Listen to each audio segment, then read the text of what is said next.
এই বাঘটি হরিণকে দেখে পালাচ্ছে, কারণ কিছু কিছু ক্ষেত্রে বাঘকেও হরিণকে দেখে পালাতে হয়, কারণ বাঘের এখন ক্ষুধা নাই। ক্ষুধা পেলে অবশ্যই তাকে খেয়ে নিত। বাঘটি ঘুরে অন্যদিকে চলে যাচ্ছে যাচ্ছে যাচ্ছে চলে যাচ্ছে। এই ভাল্লুকটি একটি রাস্তা দিয়ে হেঁটে যাচ্ছিল। দেখো বন্ধুরা, মন খারাপ ছিল ভাল্লুকের। ঠিক সেই সময় সেই ভাল্লুকের কাছে একটি বানর এসে তাকে আনন্দ দেয়। বানরটি তারপর চলে যায়।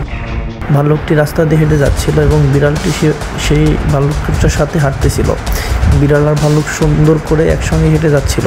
দেখো বন্ধুরা, এখানে ভাল্লুকটি একটি মাছ খাচ্ছে রাস্তাতে। সে খাবার সে অনেক ক্ষুধার্ত এবং সে মজা করে মাছটি খাচ্ছে। সাবস্ক্রাইব করবে, ভিডিওটি ভালো লাগলে সবাই সাবস্ক্রাইব করবে তোমরা। দেখো, এখানে ভাল্লুকটি একটি গাছের নিচে বিশ্রাম নিতে চাচ্ছিল। ঠিক গাছের ডালে একটি টিয়া পাখি তাকে দেখে কিচিরমিচির করতে থাকে। ঠিক সময় ভাল্লুকটি তখন ওখানে বিশ্রাম নিচ্ছিল। দেখো, ঠিক তারপরেও গাছটি ঠোকরাচ্ছিল একটি কাঠঠোকরা পাখি। ভাল্লুকটি তাকে দেখে সেখান থেকে চলে যায়, গাছের গোড়া থেকে চলে যায়।